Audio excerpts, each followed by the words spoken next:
Bismillahirrahmanirrahim. Ada sebuah hadis yang disampaikan oleh Abu Hurairah. Hadis ini hadis riwayat Muslim, tergolong hadis sahih. Hadisnya berbunyi, qala Rasulullah sallallahu alaihi wasallam, "Idza jaa Ramadan futahat abwabul jannah wa ghulaqat abwabun nar wa sufadat asyaiton." Saya sengaja membacakan bahasa Arabnya karena ada banyak hal yang mau kita ungkap rahasianya. Idza jaa Ramadan, ketika datang Ramadan, futahat abwabul jannah, terbukalah pintu-pintu surga. Wa ghulaqat abwabun nar, dan tertutuplah pintu-pintu neraka. Wa sufadat asyaiton, dan setan-setan dibelenggu. Sering dengar hadis ini? Sering? Populer hadis ini? Populer. Bahkan hampir semua pembicara, penceramah di bulan Ramadan ini pasti menggunakan hadis ini. Hadis ini menjadi iming-iming yang luar biasa bagi orang awam, sehingga Ramadan menjadi sesuatu yang luar biasa bagi mereka, walaupun tidak pernah tahu luar biasanya seperti apa. Mari kita kaji dengan kecerdasan yang diberikan Allah kepada kita. Kalimat pertama adalah idza jaa Ramadan, ketika datang Ramadan.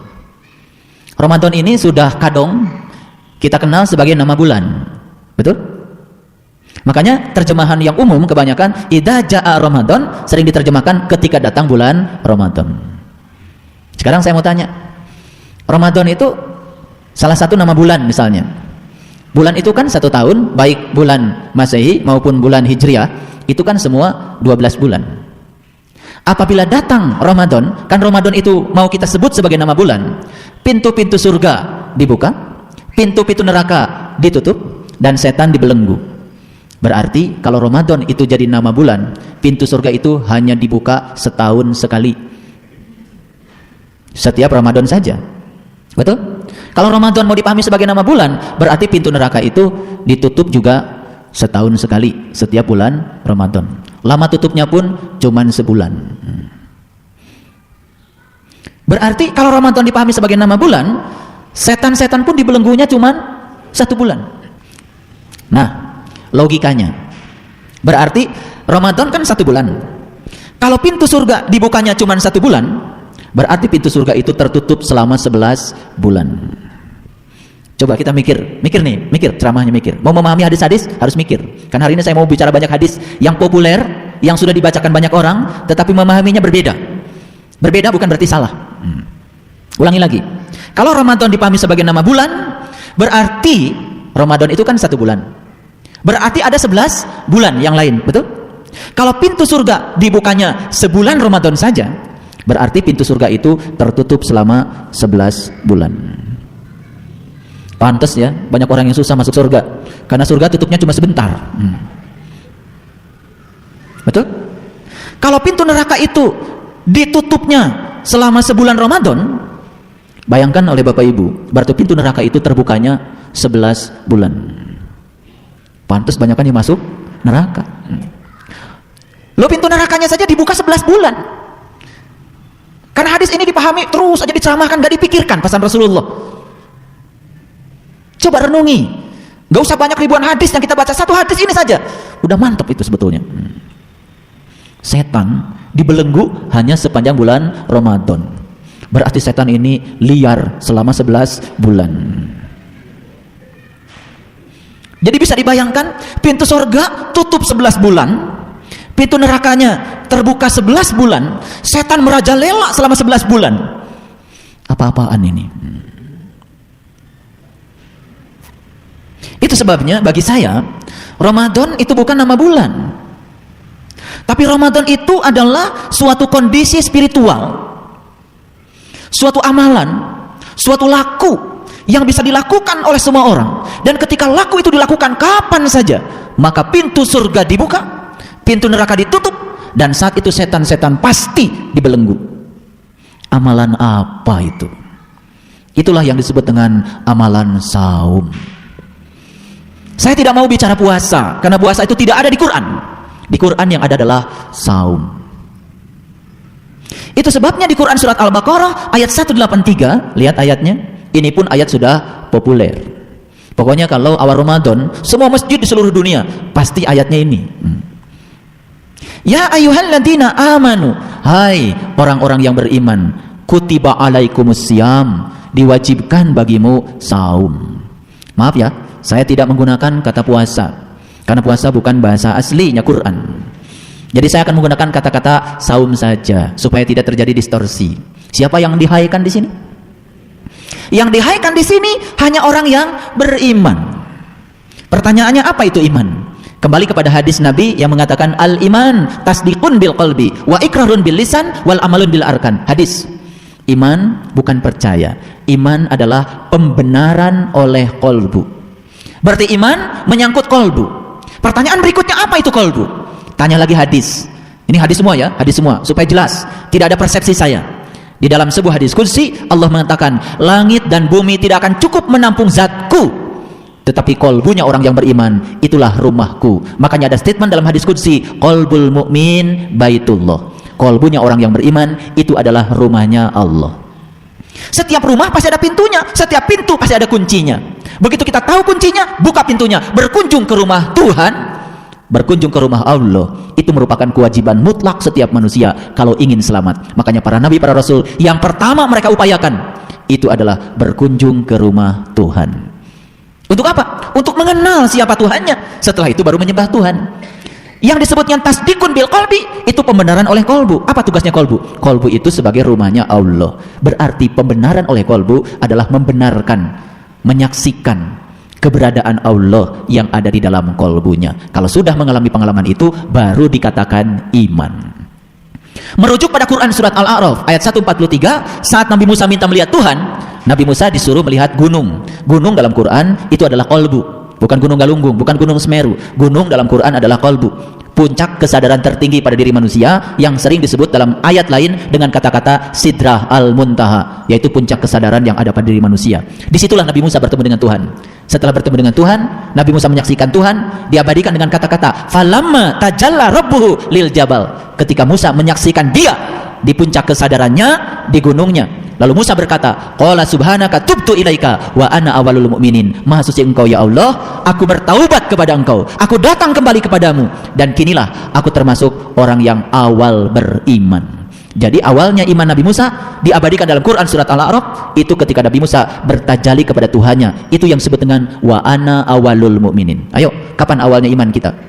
Kalau kita sudah bisa mengalami pengalaman itu yang dialami Nabi Musa, berarti kita sudah mengikuti sunnah Rasul. Itu yang dialami Nabi Muhammad juga, karena Quran surat Al-A'raf diturunkan pada Nabi Muhammad, pesan-pesan Allah pada Nabi Musa semua diturunkan lagi pada Nabi Muhammad. Nabi Muhammad mengikuti perjalanan Nabi Musa, akibatnya Nabi Muhammad juga mengalami pengalaman seperti yang dialami oleh Nabi Musa.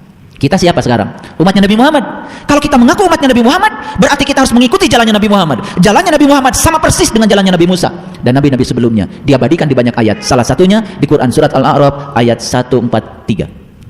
Paham sampai di sini? Oke. Jadi ini dalam rangka menjelaskan apa itu Ramadan. Baik. Jadi Ramadan itu bukan sekedar nama bulan, tapi Ramadan adalah nama amalan, nama laku, nama cara, nama metode, yang kalau cara itu dilakukan maka akan terbuka pintu surga, tertutup pintu neraka, dan saat itu setan benar-benar dibelenggu. Sekarang saya mau tanya, pintu surga sekarang sedang terbuka apa tertutup? Terbuka apa tertutup? Sedang tertutup. Yang sedang terbuka pintu apa sekarang? Pintu neraka. Setan dibelenggu nggak sekarang? Enggak. Coba kiri kanan saling cubit. Ayo, tuh kan nggak dibelenggu tuh, masih bisa nyubit. Betul nggak? Iya. Bulan Ramadan sekarang nih, bulan Ramadan, ada orang yang marah-marah di jalan, tuh kan berkeliaran setan. Ada yang ngomongin orang nggak bulan Ramadan? Tuh kan berkeliaran setan. Ada yang ngurangi timbangan nggak di pasar? Ada tuh. Bahkan ada yang mengurangi takaran SPBU bulan Ramadan. Coba kita mikir dong, mikir. Katanya bulan Ramadan setan dibelenggu. Yang ngurangi takaran ada, yang korupsi banyak, betul? Yang menyalahgunakan uang negara juga banyak bulan Ramadan. Yang pura-pura, ya, yang pura-pura melegalkan uang negara demi untuk THR banyak juga bulan Ramadan. Apa-apa aja THR, betul? Ada nggak orang yang menyakiti orang lain bulan Ramadan? Ada. Tuh setan nggak dibelenggu. Coba mikir dong. Macet setiap sore di Bandung macet. Tidak sabar, nggak mau memenuhi antrian. Semua pengen yang paling dulu. Terjadi nggak bulan Ramadan? Pasar Baru macet, orang nggak sabar di situ. Mana katanya setan dibelenggu. Tuh, makanya ngaji itu harus bener. Sekarang saya kasih tahu, setelah kalian mengamalkan doa Ibrahim, kemudian kalian naik, dan saat kalian sedang melakukan itu, pintu surga terbuka nggak? Terbuka nggak? Pintu neraka tertutup nggak? Setan dibelenggu nggak? Dibelenggu, nggak bisa ngapa-ngapain.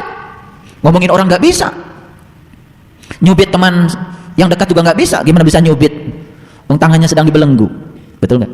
Jadi Ramadan itu adalah suatu amalan. Ramadan itu suatu metode, suatu perbuatan yang dapat membukakan pintu surga, yang dapat menutup pintu neraka, yang membuat setan dibelenggu. Mengerti sekarang? Beruntung kalian sudah tahu Ramadan yang sebenarnya.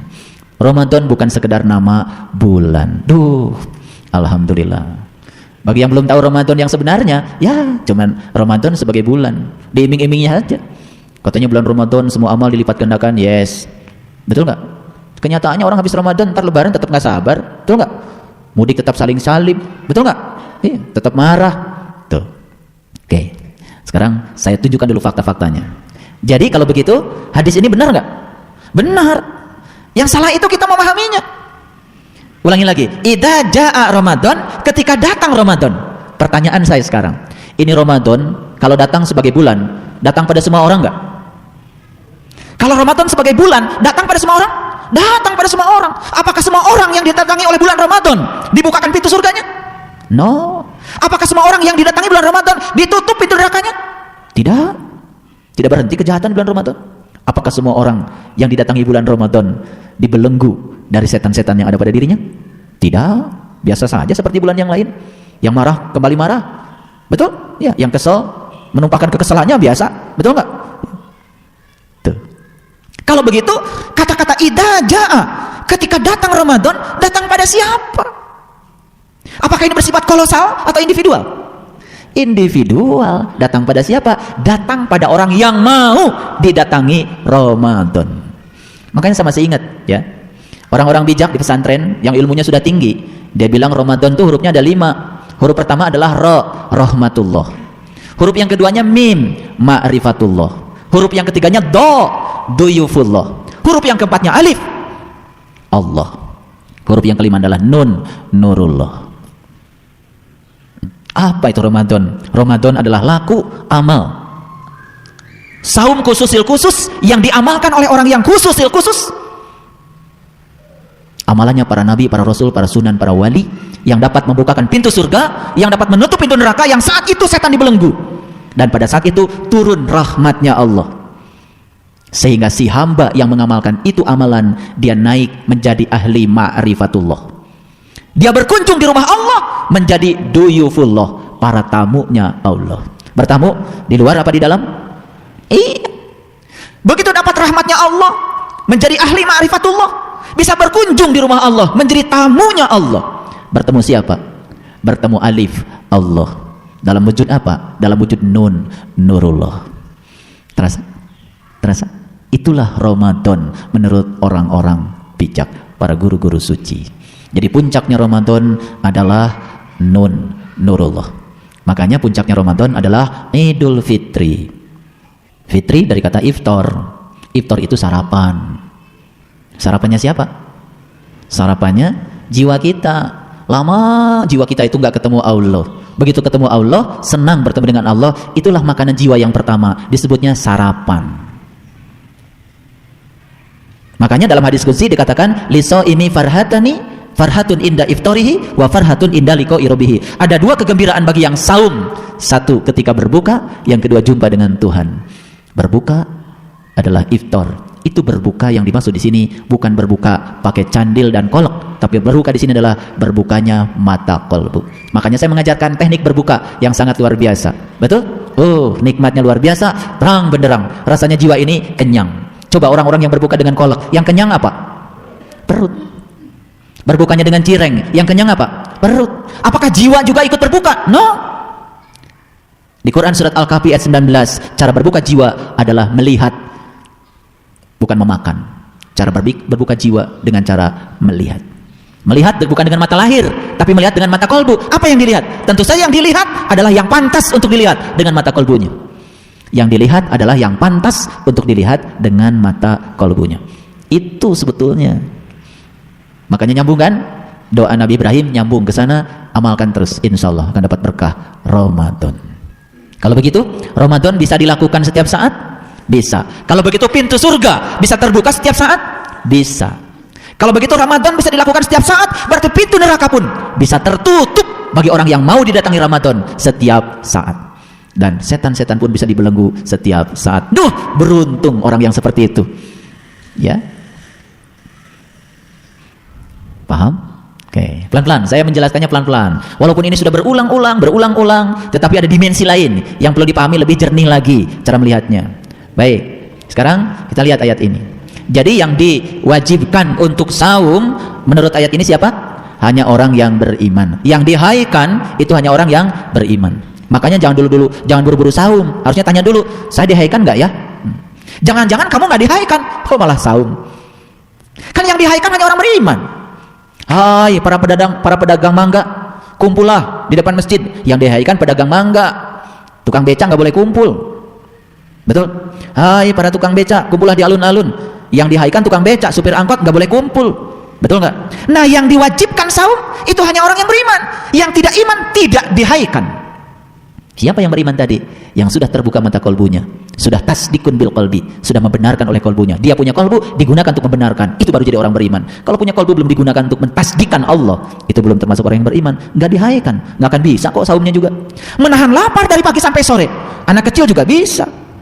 Betul nggak? Oh, anak 5 tahun juga sekarang udah pada bisa. Lucu disebutnya soleh toh, anak 5 tahun sudah saum menahan lapar. Betul nggak? Dari jam 12 kumpulin makanan, ya kan? Ada cireng kumpulin di bawah bantal. Sama orang tua juga. Cuma orang tua kan ngumpulinnya di dapur. Betul nggak? Ya, keprok-keprok terus dari duhur sampai maghrib nggak kerasa. Ya, sibuk mengumpulkan makanan yang lezat untuk memenuhi kelezatan hawa nafsu jasmani, tetapi tidak pernah berpikir makanan ruhani itu apa. Padahal di Quran dikatakan Idul Fitri itu adalah saat di mana hidangan dari langit turun. Rabbana anzil alaina ma'idatan minas sama'i takunu lana id. Kata-kata id di Quran itu hanya di Quran surat Al-Maidah. Satu kata id. Id itu adalah hari raya. Hari raya bagi orang yang beriman adalah saat turunnya hidangan dari langit yang disebut dengan Al-Maidah minas sama'i.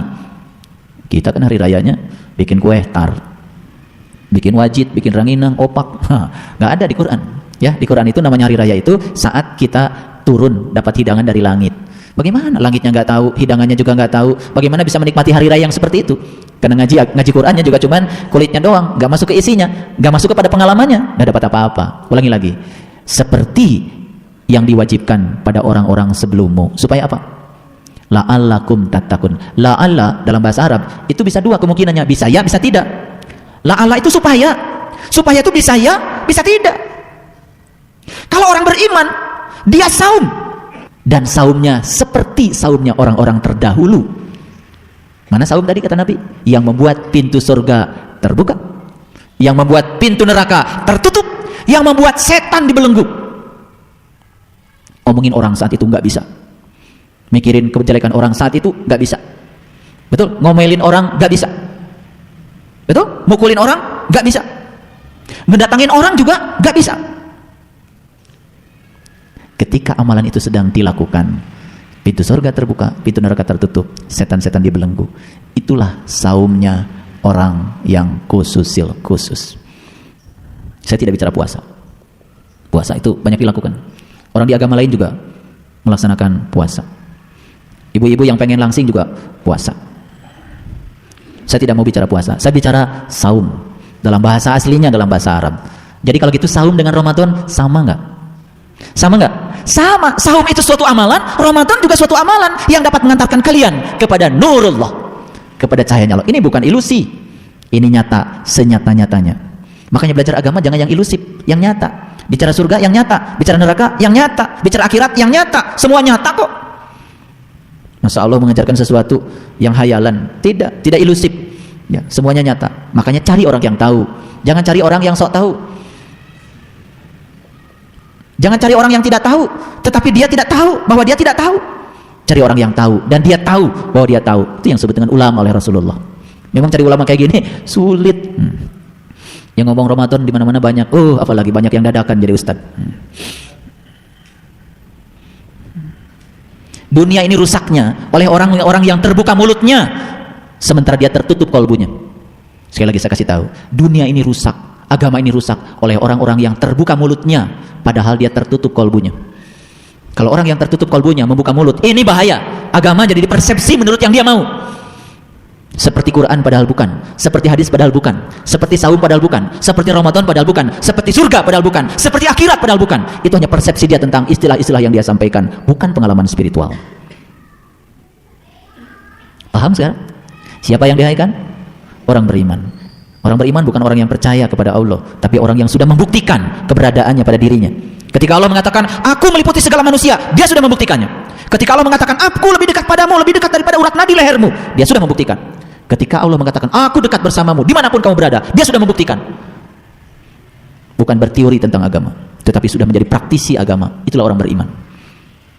Coba kita lihat hadis-hadis Rasul tentang orang beriman. Banyak sekali. Ada satu hadis yang disampaikan oleh Bukhari, yang disampaikan oleh Abdullah bin Mas'ud. Ini hadisnya hadis Bukhari. Kalau dilihat di kumpulan hadis Bukhari itu nomornya nomor 5949. Hadisnya berbunyi seperti ini. Orang beriman memandang dosa-dosanya seolah-olah batu besar di puncak bukit. Ia takut kalau menimpanya. Jadi orang beriman itu memandang dosa yang kecil, yang besar, seperti dia melihat batu besar di bukit. Saking takutnya dia melakukan dosa, seperti takutnya dia tertimpa batu yang besar yang akan menimpanya di bukit. Itu orang beriman. Banyak sekali sebetulnya hadis-hadis tentang orang beriman, ya. Saya bisa sampaikan beberapa hadis ini tentang orang beriman. Ini hadis sahih Al-Jamiyah. Barang siapa yang ingin mendapatkan kelezatan iman, hendaklah dia mencintai seseorang dengan tidak mencintainya kecuali karena Allah. Nih, saya kasih tahu hadis ini. Kenapa kita bisa mencintai orang karena Allah? Ini cinta yang saya maksud bukan cinta seperti jatuh cinta kepada pasangan yang berbeda, kepada jenis kelamin yang bukan itu yang saya maksud. Cinta di sini adalah kasih sayang. Barang siapa yang ingin mendapatkan kelezatan iman, hendaklah dia mencintai seseorang dengan tidak mencintainya kecuali karena Allah. Sekarang ini, orang beriman kan tahu Allah meliputi segala manusia. Berarti Allah meliputi saya, meliputi Anda. Ketika dia melihat orang, dia tidak melihat orang, dia melihat Allah yang ada pada diri orang itu. Ketika dia menyayangi dirinya, mencintai Allah yang ada pada dirinya, dia juga akan mencintai Allah yang ada pada diri orang lain. Karena Allah meliputi segala manusia. Terjadi nggak cinta yang seperti ini? Terjadi. Makanya orang-orang bijak, orang-orang suci, puncak akhir perjalanan spiritualnya adalah cinta. Dia bisa mencintai orang lain tanpa membeda-bedakan. Iman.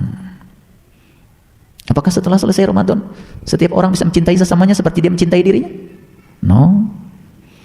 Bahkan sekarang banyak yang menimbun ayam, daging, minyak, telur ditimbun supaya nanti pada saat lebaran, karena orang semua butuh, lalu saat orang butuh semua akan membeli walaupun dengan harga yang mahal. Di mana cinta?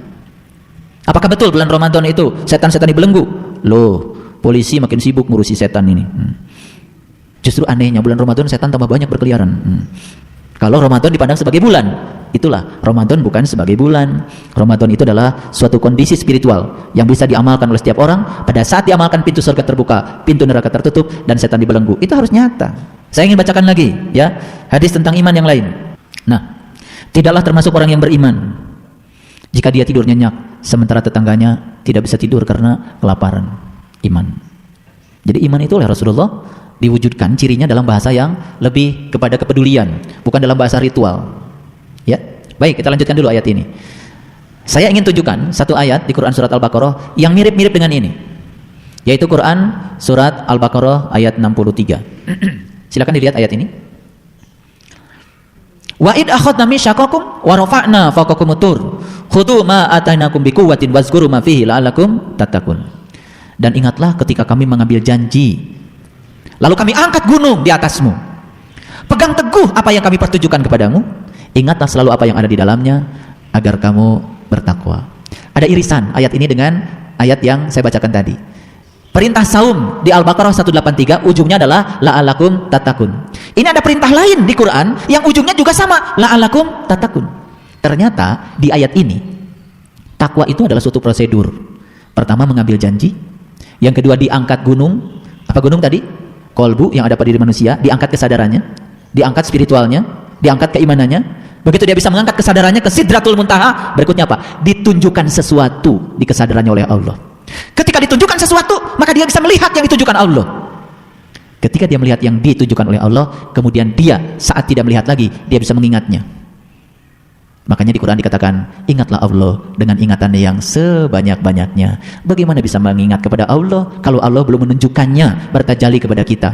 Setelah Allah bertajalli kepada kita, kita baru bisa mengingatnya, karena kita sudah melihat dengan mata kolbu kita. Baru berikutnya, la'allakum tattaqun, maka kamu akan menjadi orang yang bertakwa. Jadi kalau menurut saya, prosedur mulai dari mengambil janji, diangkat gunungnya, ditunjukkan sesuatu di gunungnya, mengingat apa yang ditunjukkan, itulah menurut saya yang disebut dengan ritual ibadah saum yang sebenarnya. Itu yang akan mengantarkan manusia memperoleh takwa.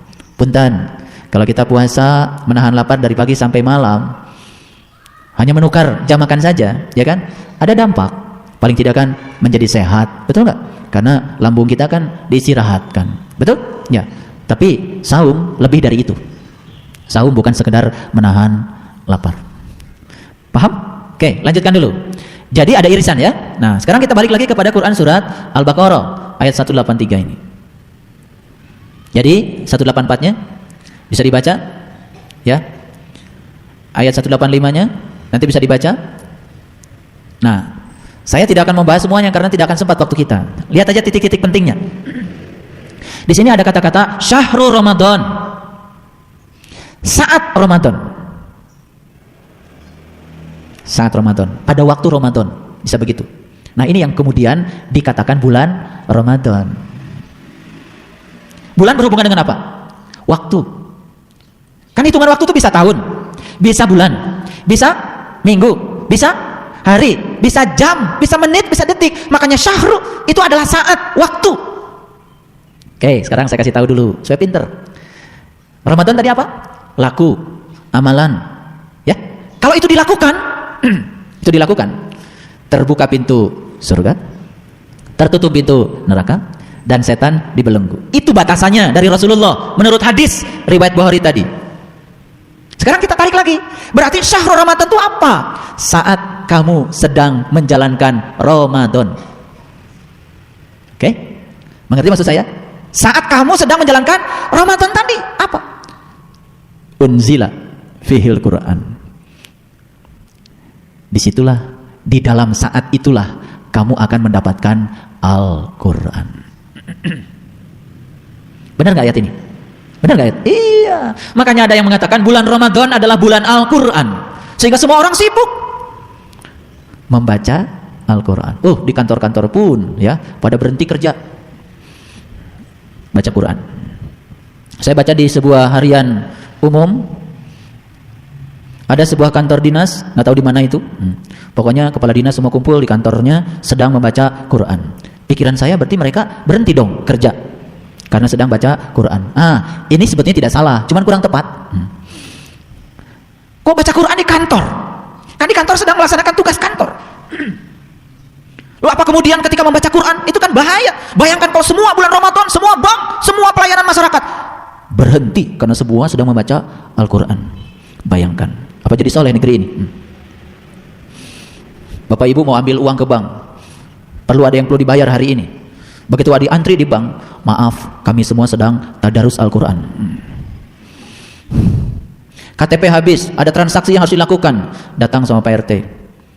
Pak RT bikin pengumuman di depan rumahnya, selama bulan Ramadan Pak RT baca Quran, tidak melayani bikin KTP.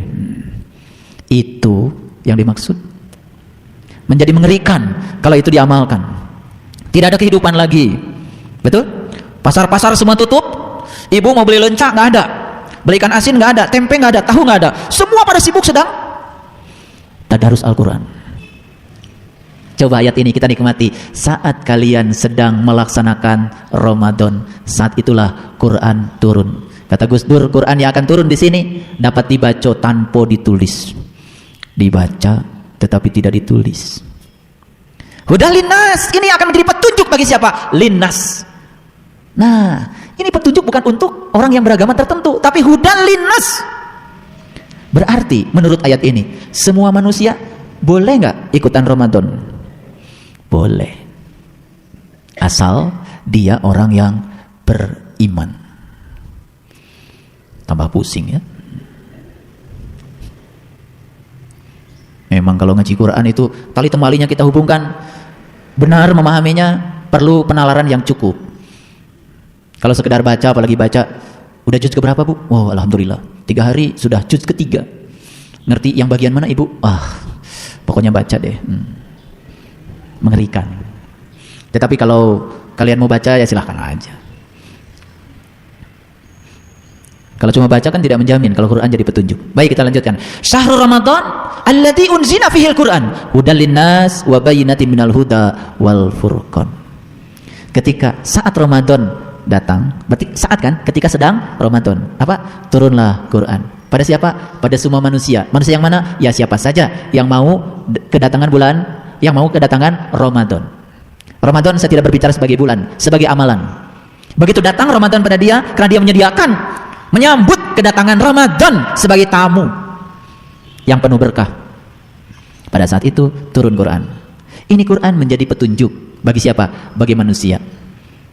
Inilah yang akan bisa membedakan mana yang hak, mana yang batil. Itu yang disebut dengan wa bayyinatin minal huda wal furqan. Indah gak Quran? Indah sekali. Jadi kalau gitu menurut ayat ini Ramadan apa? Saat dimana Quran turun. Nah, kita mengenal yang disebut dengan nuzulul Quran. Nuzulul Quran saat Quran turun. Tanggal berapa? Tanggal 17 Ramadan. Saya tanya sekarang, tanggal 17 Ramadan dalam setahun ada berapa kali? Sehari. Berarti Quran turun cuman tanggal 17 saja, begitu? Pelit banget ya Allah. Sudah bulannya cuman sekali, harinya punya sekali.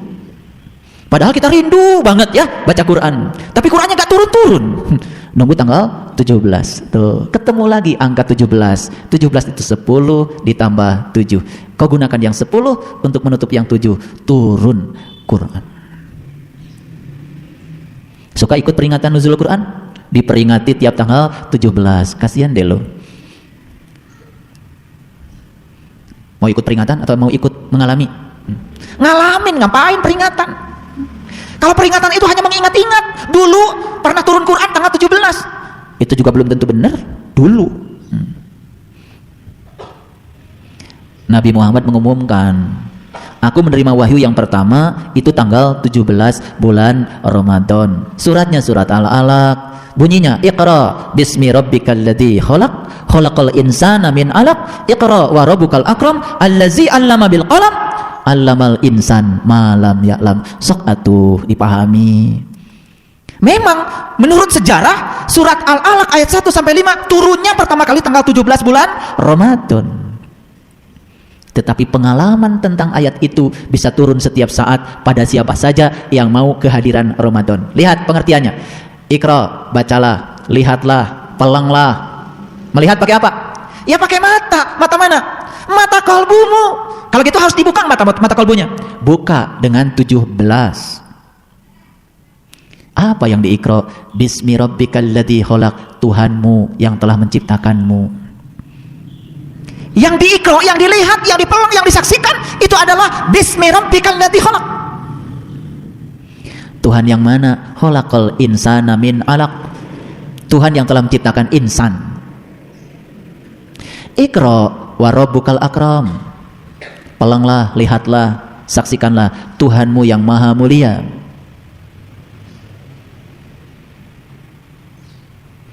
Iqra wa rabbukal akram alladzi 'allama bil qalam, yang telah mengajarkan manusia dengan penanya sendiri.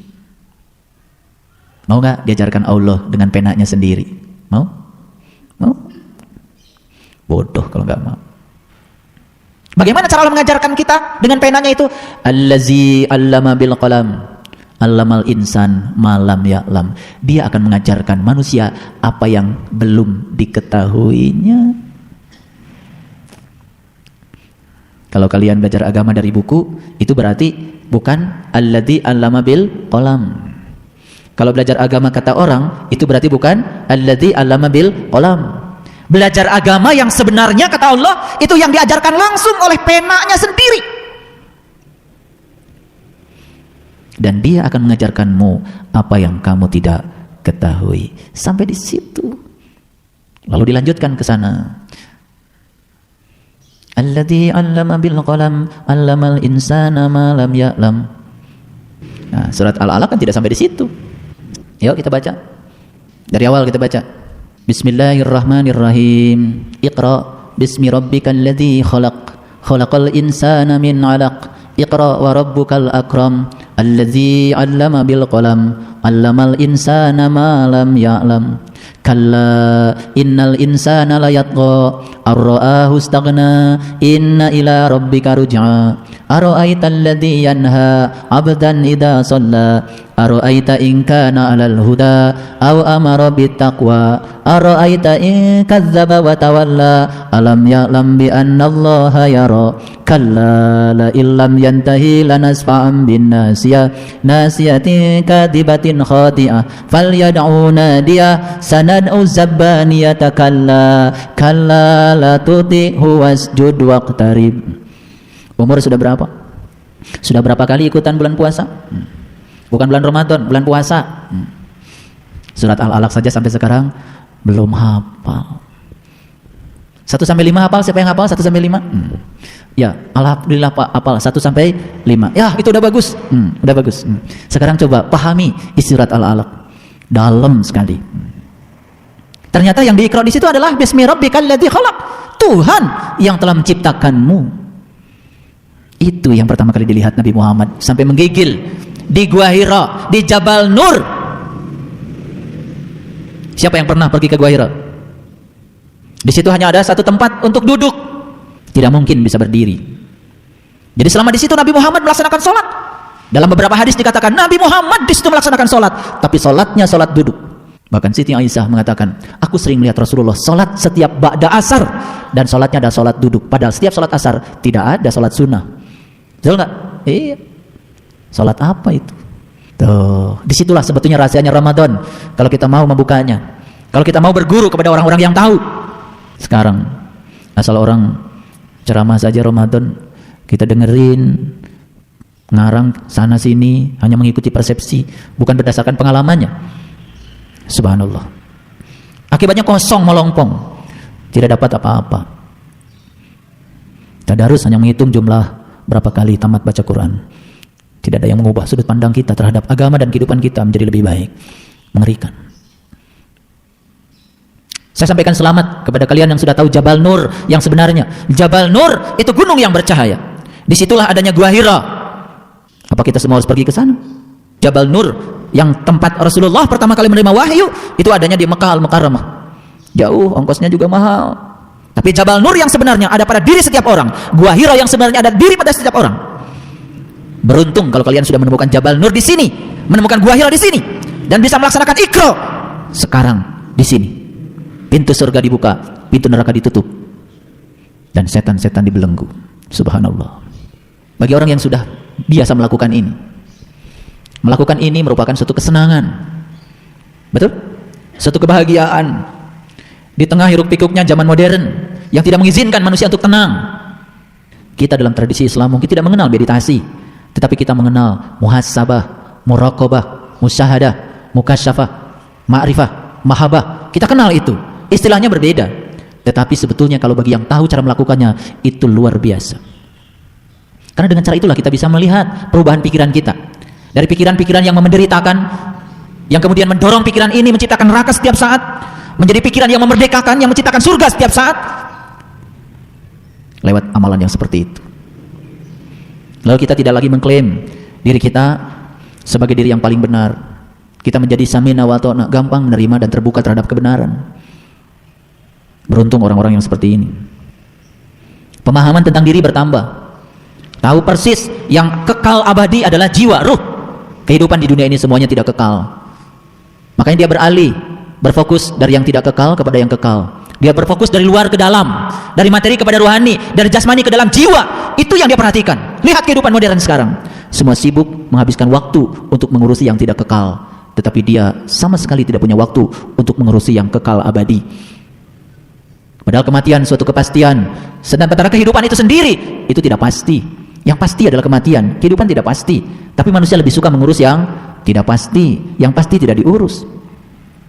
Lalu semakin hari semakin sulit kita untuk keluar dari jeratan-jeratan materialisme, dari jebakan-jebakan materi yang akan mengkungkung kita di situ. Aneh. Seorang ibu, seorang bapak dengan alasan cinta pada keluarga, kemudian dia mengambil pilihan untuk sibuk mencari nafkah, dan kesibukannya itu dilegalkan dengan atas nama cinta pada keluarga, padahal ujung berikutnya apa? Mentelantarkan keluarga. Saat pulang ke rumah, anak-anak sudah tidur. Saat berangkat dari rumah, anak-anak masih tidur. Anak-anak dikasih tablet dengan kapasitas memori yang luar biasa, di rumah dikasih wifi. Anak-anak mengunci diri sendiri-sendiri di kamarnya masing-masing. Rumah itu kayak rumah kosan. Tidak pernah ada acara makan malam bersama, apalagi sholat berjamaah bersama, atau ketika bulan Ramadan ini tarawih bersama. Kumpul semuanya, indah. Makanya kalau saya selama bulan Ramadan, selama bulan puasa, saya jadikan menjadi bulan edukasi buat keluarga. Sebelum berbuka kita ngumpul bersama, saat berbuka kita berdoa bersama, habis berbuka kasih pencerahan sedikit, menjelang sholat tarawih bersama, ketemu lagi, makan sahur bersama, doa bersama lagi, salat subuh bersama. Proses edukasi, kesempatan momen yang sangat baik untuk mendidik keluarga. Indah. Itu saya berbicara Ramadan sebagai bulan, bisa jadi sebagai momen, tetapi untuk ditradisikan pada kesempatan yang lain. Terlalu mahal kesibukan kita mencari uang yang akan dikumpulkan untuk kita tinggalkan dengan mentelantarkan silaturahim yang sangat mahal bersama anak-anak di rumah kita. Saya pernah datang ke satu tempat, teman saya, rumahnya luas, anaknya banyak, seperti tidak ada kehidupan. Saya tanya, anak-anakmu kemana? Ada. Di mana? Di kamar masing-masing. Pernah nggak kamu lihat apa yang mereka lakukan di kamar? Coba internet sekarang, ngetik apa saja keluar informasi apa saja yang dia mau. Mau film apa saja dia bisa lihat, mau foto seperti apa saja dia bisa lihat, dan tidak ada filter. Jadi kalau sekarang kemudian terjadi ya, anak-anak usia sekolah kemudian melakukan tindakan kejahatan seksual kepada orang lain karena sudah tidak tahan lagi, satu-satunya menurut teman-teman di polisi, data yang didapat adalah setelah mereka menonton tayangan-tayangan yang tidak pantas untuk dilihat di anak usia sekolah, tapi itu terbuka. Sekarang anak siapa yang tidak dikasih HP? Semua dikasih. Tapi pernah nggak kita melihat ketika anak saya lihat di sini di tab saya, bekas anak saya membuka. Di sini bekas belajar listening, belajar speaking, ada bekasnya saya lihat. Tidak ada bekas dia membuka yang lain kecuali informasi tentang belajar, cari soal UN untuk latihan karena menjelang UN. Semua informasi ada di sini. Kalau benar memanfaatkannya bisa terjadi literasi, proses melek kepada informasi. Tapi kalau salah, itu bisa mencelakakan anak-anak kita. Makanya sebaiknya kalau mereka buka yang seperti ini di depan kita.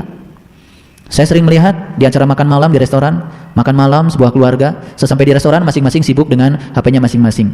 Sampai lupa kalau makanan sudah disuguhkan oleh resepsionis. Saking sibuknya, subhanallah. Sekarang kita lihat di tempat-tempat menunggu, di terminal kereta api, di terminal pesawat, semua orang sibuk sendiri-sendiri, punya dunianya masing-masing, toh.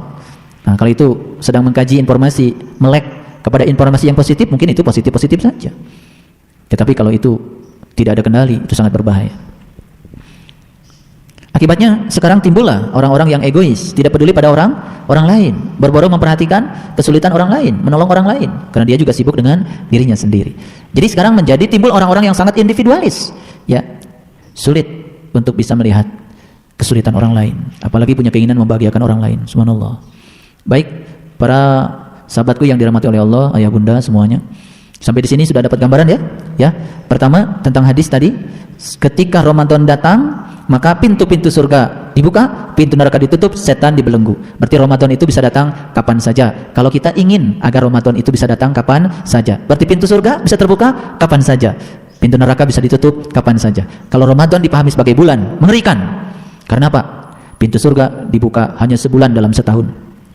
Pintu neraka dibuka 11 bulan dalam setahun.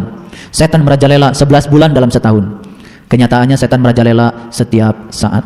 Bulan Ramadan setan tambah banyak.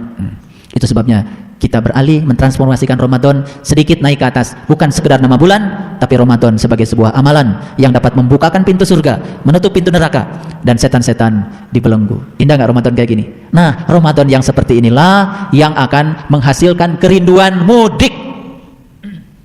Rindu gak Bapak Ibu mudik? Yang dari Tasik rindu Tasik, yang dari Garut rindu Garut gitu, yang dari Majalengka rindu Majalengka gitu. Ya wajarlah, kerinduan kampung halaman toh, tempat kita dilahirkan. Tetapi itu tradisi puasa, tradisi lebaran. Tradisi Ramadan itu mudiknya bukan itu. Saya tidak bicara tradisi lebaran, ini tradisi Idul Fitri. Idul Fitri berhubungan dengan Ramadan. Ramadan bukan sebagai nama bulan. Tradisinya adalah selesai Ramadan rindu ke kampung asal. Dari mana kampung asal kita? Kan dari Allah. Kita ingin segera kembali kepada Allah. Kerinduan kepada Allah hanya terjadi kalau saat kita sedang Ramadan kita bertemu dengan Dia. Masuk akal? Iya. Makanya pada saat selesai Ramadan dipungkas dengan takbiran. Gitu. Allahu Akbar, Allahu Akbar, Allahu Akbar.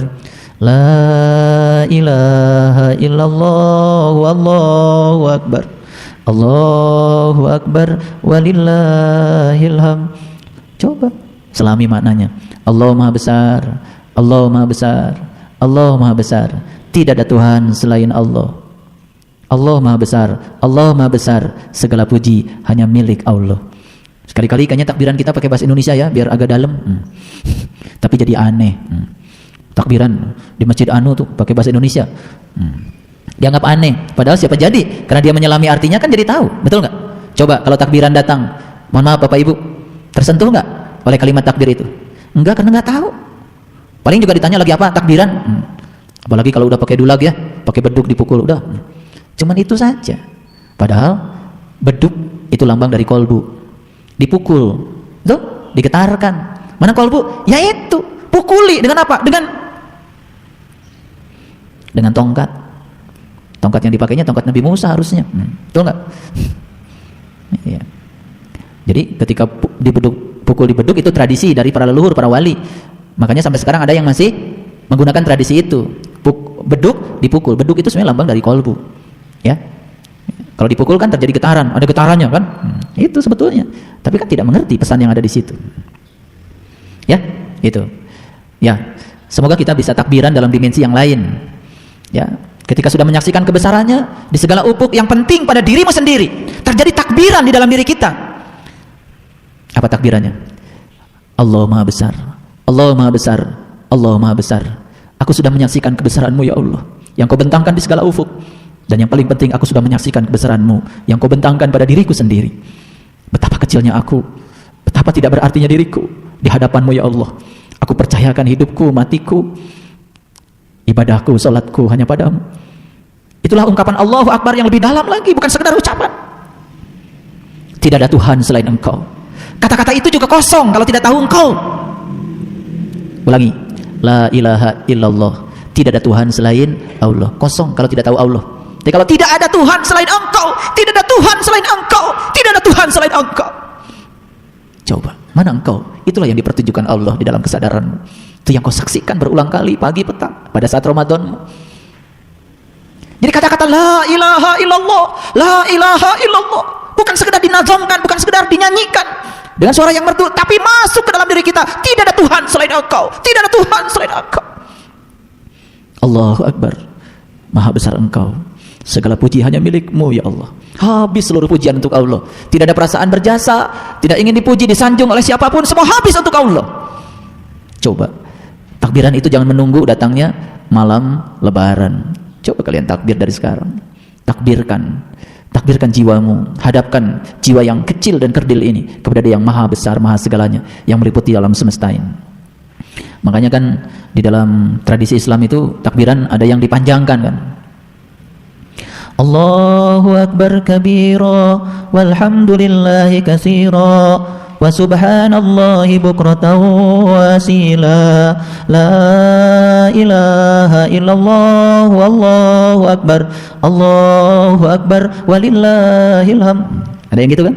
Allahu Akbar kabira walhamdulillahi katsira wa subhanallahi bukratan wa asila. Itu. Ngerti artinya? Kan enggak ngerti. Allahu Akbar kabira. Engkau maha besar, Engkau yang patut diagungkan. Wa subhanallahi bukratan wa asila. Engkau yang harus disucikan pagi dan petang. Engkau yang harus disucikan pagi dan petang. Ngerti? Coba tanya orang yang sedang takbiran.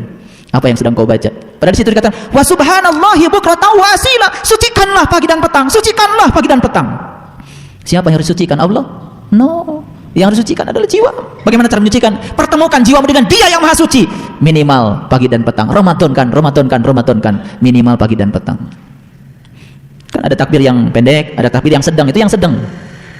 Allahu Akbar kabira walhamdulillahi katsira wa subhanallahi bukratan wa asila la ilaha illallah wallahu akbar walillahil hamd. Bagaimana kita bisa mengagungkan Allah kalau kita tidak bisa menyucikan Dia pagi dan petang? Ada lagi takbir yang panjang. Allahu Akbar kabira walhamdulillahi katsira wa subhanallahi bukratan wa asila la ilaha illallah wahdah sadaqa wa'dah wa nasyara abdah wa azazundah wa hajamal ahjaba wahdah la ilaha illallah Allahu akbar walillahil hamd. Lebih panjang lagi. Tahu artinya? La ilaha illallah wahdah sadaqa wa'dah wa nasara abdah wa a'azazundah wa hajamal ahjaba wahdah. Tahu artinya? Tidak tahu. Kita cuma mendengar lantunan di masjid orang sedang takbir, tapi apa maknanya? Apa implementasinya buat kita? Apa yang bisa meleburkan jiwa kita kepada Dia? Apa yang bisa mentauhidkan diri kita dengan Allah? La ilaha illallah wahdah. Tidak Tuhan selain Allah. Engkaulah Tuhan yang Maha Esa. Sadaqa wa'dah wa nasara abdah. Engkaulah penolong para abdinya. Engkaulah yang bisa menolong aku, satu-satunya penolongku. Wa nasara abdah wa azazunda wa hajamal ahjaba wahdah. Ya, oke. Nanti kalau ke toko buku cari buku takbir, coba baca selami. Coba kalian takbir nggak usah menunggu bulan Ramadan berakhir. Coba nanti bacalah alunan takbir itu dengan kelembutan, dengan pengertian, dengan kedalaman. Lakukan setiap malam takbir itu, indah luar biasa. Kita juga disadarkan, kita harus menyucikan diri kita pagi, petang. Itu kan dinyatakan dalam takbiran kita, tapi kita tidak pernah tahu mana yang tersimpan di dalamnya. Baik, para sahabatku yang dirahmati oleh Allah, saya cuma ingin mengingatkan kepada kita bahwa Ramadan bukan sekedar nama bulan, tapi Ramadan adalah suatu amalan. Beruntunglah yang sudah tahu amalannya, dan amalan itu diamalkan selama 12 bulan, tidak terbatas pada bulan. Kita selama ini terlalu mengagung-agungkan bulan Ramadan, lalu melupakan bulan yang lain. Seakan kebaikan itu tidak ada di bulan yang lain. Betul? Seakan-akan sedekah itu hanya di bulan Ramadan, menyantuni anak yatim itu hanya di bulan Ramadan. Kalau begitu disetel aja perutnya anak yatim supaya laparnya Ramadan saja. Karena orang kaya baru-baru menyumbang di bulan Ramadan, bilang sama anak yatim, di bulan lain 11 bulan kau jangan lapar, karena kami baru akan nyumbang entar Ramadan. Mengerikan. Saya cuma ingin kita semua tidak ikut menjadi bodoh, tidak menjadi orang yang jahil. Ayo deh, berbuat kebaikan di bulan manapun baik sama baiknya, berbuat kejahatan di bulan manapun sama buruknya. Oleh karena itu, mari kita tradisikan berbuat baik setiap saat. Karena ada doa, ya Allah pertemukan aku dengan bulan Ramadan. Sekarang saya kasih doanya, ya Allah pertemukan aku setiap saat dengan Ramadan, agar aku bisa membuka pintu surga setiap saat, menutup pintu neraka setiap saat, dan agar setan-setan yang ada dalam diriku terbelenggu setiap saat. Jangan menunggu, doanya itu kelamaan. Tapi karena diajarkannya begitu kan, doanya begitu. Ya Allah pertemukan aku di bulan Ramadan tahun depan. Gimana kalau nggak ketemu? Udah ketemu dengan bulannya juga biasa-biasa saja. Betul? Nah, satu ayat lagi. Saya tidak membahas surat Al-Baqarah ini secara panjang lebar, kata per kata. Tolong dilihat ini.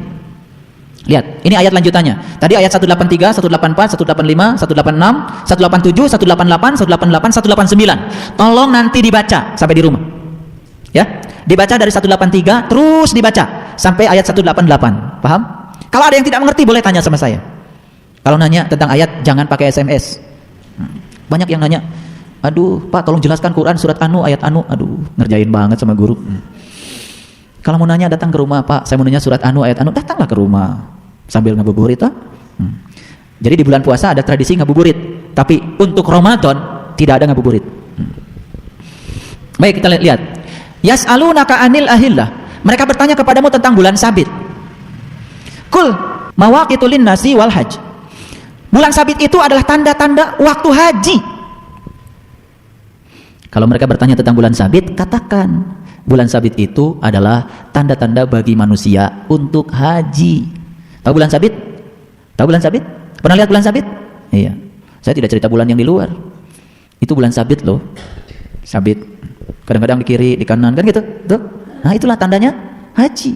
Berarti kalau kalian sudah lihat bulan sabit, itu sudah memasuki Baitullah, itu sudah haji itu. Paham? Dan bukanlah kebajikan memasuki rumah-rumah dari belakangnya. Akan tetapi kebajikan itu adalah kebajikan orang yang bertakwa. Tahu takwa tadi? Iya, mengambil janji, diangkat gunungnya, ditunjukkan sesuatu. Nah, salah satunya ditunjukkan bulan sabit kan? Iya, ingat yang ditunjukkan. Kamu akan jadi orang yang bertakwa. Tapi kalau mau jadi orang yang bertakwa, jangan masuk lewat pintu belakang. Artinya jangan pintu yang lain, lewat pintu yang sebenarnya. Betul? Iya, itulah pintunya kan sudah diberi oleh Allah. Itulah pintu pembuka mata kolbu. Ya, akan tetapi kebajikan itu adalah kebajikan orang yang bertakwa. Orang yang bertakwa itu orang yang sudah melewati Ramadan, yang sudah melewati saum, bukan puasa. Paham? Nah, dan masuklah ke rumah-rumah itu lewat pintu-pintunya. Terus, dan bertakwalah kepada Allah agar kamu beruntung. Jadi kalau kalian masuk lewat pintunya, insya Allah masuk deh. Kalian akan melihat bulan sabit. Kalau sudah melihat bulan sabit, itu tandanya kalian sudah haji. Sekarang saya mau tanya, kalau orang yang pergi haji ke sana, gimana kalau nggak lihat bulan sabit? Menurut ayat ini, belum haji. Pak, menurut ayat ini tanda haji lihat bulan sabit. Saya tanya, kamu haji nggak kemarin? Haji Pak, lihat bulan sabit? Nggak ada Pak. Wah, kamu nggak haji. Karena menurut Quran tanda haji itu lihat bulan sabit. Paham? Iya, beruntung sekali yang sudah bisa lihat bulan sabit. Itu tanda waktu haji itu. Tapi yang tidak melihat bulan sabit kan tetap pulang dari sana juga dipanggil Pak Haji dan Bu Haji. Nggak apa-apa, kan lumayan udah dipanggil. Para sahabatku yang dari rahmatullah Allah, saya berbicara sedikit agak dalam. Pahami pembicaraan saya dengan kedewasaan. Tidak bisa dipahami dengan akal pikiran luar, hanya dengan kecerdasan intelektual. Harus dengan pengalaman spiritual. Itu sebabnya mintalah diajarkan ilmu supaya bisa mengalami pengalaman itu. Terima kasih. Assalamualaikum warahmatullahi wabarakatuh.